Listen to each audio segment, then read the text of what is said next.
kan? Lebih kan rumahnya harus lebih banyak lagi. Artinya kalau kamarnya 3 saja itu sudah berapa rupiah itu harganya. Ya kalau hitung-hitungan kasar saja ya 100 juta kali 3 300 juta. Artinya memang untuk mewujudkan kita punya rumah tangga yang sakinah, kita mesti punya kekuatan juga kekuatan finansial yang cukup kuat. Karena kalau kita tinggal di rumah tipe 27, RSS, dindingnya batako 1 lapis. Sehingga kalau tetangga ribut ikut kedengeran, aurat rumah tangga kita menjadi terbuka, aurat rumah tangga kita menjadi tidak terjaga. Karena kalau kita batuk sedikit tetangga nggak bisa tidur, kalau kita ribut tetangga juga bisa tahu, kan menjadi tidak bagus. Ternyata kita butuh kekuatan finansial yang sangat besar. Ada salah satu hadis menjelaskan bahwa adalah kebahagiaan bagi seorang laki-laki memiliki rumah yang luas, kendaraan yang baik, istri yang salehah, serta rizki yang halal serta baik. Artinya rumah yang luas adalah rumah yang secara fisik memang luas, setidaknya sesuai dengan jumlah anggota keluarga. Kemudian rumah yang luas dalam arti juga kita merasa tenang ketika masuk ke dalam, bukan pengen buru-buru keluar, bukan pengen sengaja lembur biar nunggu istri tidur baru berani pulang. Tapi rumah yang memang kita rindukan ketika sudah saatnya kita pulang, ya kita pulang. Itu rumah yang luas. Kendaraan yang baik adalah kendaraan yang kalau dibawa nggak ngerepotin, tapi kalau ditinggal malah nggak kepake. Artinya memang kendaraan memudahkan kita untuk melakukan pekerjaan kita, mencari nafkah, untuk silaturahmi, untuk dakwah dan seterusnya. Yang ketiga adalah istri yang solehah. Istri yang solehah dalam hadis yang lain dinyatakan yang dapat menjaga kehormatan, harta dan kehormatan ketika ditinggal. Dan terakhir adalah rizki yang halal serta baik. Artinya itu semua, rumah yang besar, kendaraan yang baik, dikelola secara baik dan didapat dengan cara yang halal serta baik. Itulah tuntunan kita untuk mendapatkan keluarga yang sakinah. Tambah satu lagi di versi yang lain hadisnya ada tambahan tetangga yang soleh. Seperti apa sih tetangga yang soleh? Ternyata tetangga yang soleh mempengaruhi harga rumah. Kalau rumah itu lingkungannya bagus, harganya lebih mahal dibanding lingkungannya yang jelek. Kalau tidak percaya, cek rumah di sebelah masjid sama di sebelah kuburan, pasti harganya beda jauh. Rumah sebelah kuburan biasanya lebih murah. Itu rumah, kemudian juga kendaraan tadi. Dan pernah suatu kali ketika zaman kejayaan Islam dan zakat terkumpul dengan sangat bagus, Baitul Mal hartanya sangat banyak, semua warga yang miskin sudah disantuni. Tapi harta Baitul Mal masih banyak. Kemudian lapor pada khalifah petugas zakat, ini harta Baitul Mal masih banyak, orang miskin sudah dikasih semua, sudah. Oke, sekarang kita cari orang yang tidak punya rumah, itulah orang miskin, dikasih zakat. Sudah semua. Oke, sekarang cari orang yang tidak punya onta atau tidak punya kuda, itulah orang miskin. Sudah semua. Oke, sekarang cari bujangan yang belum menikah, itulah orang miskin. Kalau masuk tiga-tiganya, itu miskinnya 3 kali berarti. Udah bujangan, belum punya rumah, belum punya onta lagi, belum punya motor aja belum punya gitu ya. Patut disantuni. Kalau zakat kita sudah sebagus zaman dulu. Sayangnya sekarang zakatnya belum cukup bagus. Kemudian haji ini juga tahapan dalam kehidupan kita. Urutannya bisa jadi beda-beda ya. Urutannya tiap orang beda. Kecuali satu yang tidak boleh dirubah, nikah dulu baru punya anak. Yang lain silakan berubah. Mau naik haji dulu baru beli rumah juga boleh, terserah. Yang penting nikah dulu baru punya anak. Liburan, pendidikan anak, pensiun dan seterusnya sampai dengan kita menghadapi titik finish. Inilah episode kehidupan kita yang ternyata membutuhkan kekuatan finansial yang tidak sedikit. Kalau liburan mungkin kita masih bisa banyaklah dapat tempat liburan yang gratis. Tapi pendidikan anak sekarang luar biasa mahal. Bahkan sekarang pendidikan yang paling mahal adalah pendidikan yang paling awal dan paling akhir. Sekarang yang paling mahal itu TK, SD dan kuliah. Kalau SMP, SMA mungkin tidak terlalu mahal lagi, bahkan gratis di Jakarta. Tapi TK dan SD luar biasa mahal, apalagi kita yang ingin idealis bahwa TK dan SD-nya itu harus di SDIT biar punya hafalan yang bagus, biar punya dasar agama yang bagus. Akhirnya kita sekolahkan anak di SDIT, Sekolah Dasar Islam Termahal. Itu luar biasa. Jadi sekarang kan hampir 10 juta hanya untuk anak masuk SD, padahal dulu 10 juta mungkin kita masuk kuliah dulu 10 juta gitu ya. Saya alhamdulillah masuk kuliah gratis karena di STAN gitu ya, jadi gratis. Sekarang masuk SD saja mungkin bisa sampai 10 juta di SDIT. Ya untuk demi kebaikan anak-anak, demi pendidikan yang lebih baik, insya Allah itu adalah sebuah investasi yang tidak ada masalah kita keluarkan uang sebanyak itu. Cuma yang penting adalah kita luruskan niat sekarang. Karena ada yang niatnya sengaja masukkan anak ke sekolah yang full day school, biar apa? Biar anak nggak terlalu nungguin mama dan papanya pulang. Karena orang tuanya sama-sama kerja di luar, jadi udahlah kasih full day school aja lah, gitu ya. Biar enggak, kalau full day school ternyata cuma sampai jam 3, kasih les lagi sampai jam 5 gitu ya. Ya mari kita luruskan ya, jangan sampai anak kita dibebani seperti itu.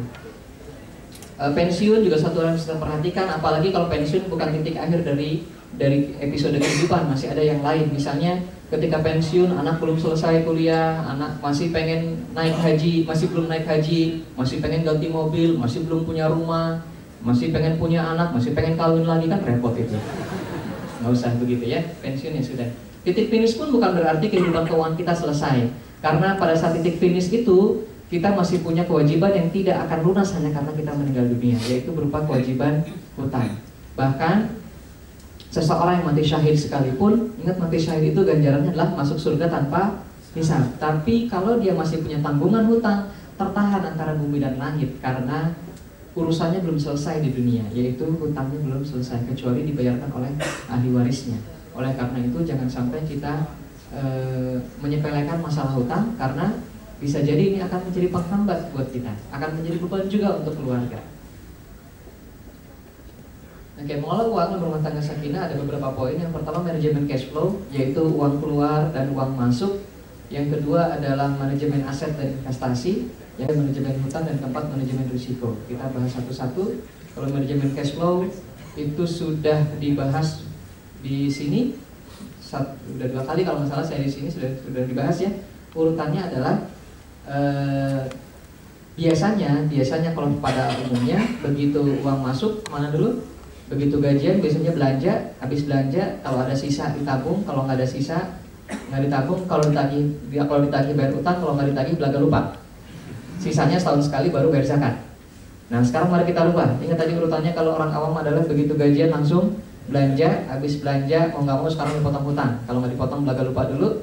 Kalau ada sisa baru nabung, kalau nggak ada sisa ya udah setahun sekali baru bayar zakat. Nah sekarang mari kita rubah, kita balik.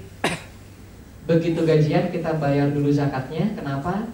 Karena ini yang paling enteng, cuma 2,5%. Ya enggak, 2,5% dibandingkan pengeluaran kita yang lain. Jadi ini sebetulnya ringan, tapi ini yang dahsyat efeknya. Karena dengan mendahulukan zakat, kita akan membuat diri kita menjadi orang yang kaya. Begini, teorinya adalah kalau kita berpikir bahwa kita orang miskin, maka kita secara pribadi akan menjadi pribadi yang miskin. Secara kaya, secara hati menjadi sangat sempit. Tapi kalau kita berpikir menjadi orang yang kaya, maka hati kita menjadi lapang.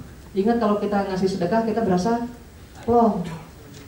Dan sekarang bagaimana caranya kita membuat diri kita menjadi merasa sangat kaya? Salah satu caranya adalah kita sudah capek-capek kerja 1 bulan, begitu gajian belum kita nikmati udah kita kasih sama orang lain sebagian ya. Sebagian kita sudah kasih sama orang yang berupa zakat. Insya Allah kita akan merasa tidak kekurangan lagi. Yang nomor 1 adalah kayakan dulu hatinya. Insya Allah materinya akan mengikuti. Dan mengkayakan hati adalah kita merasa sebagai orang kaya yang luar biasa.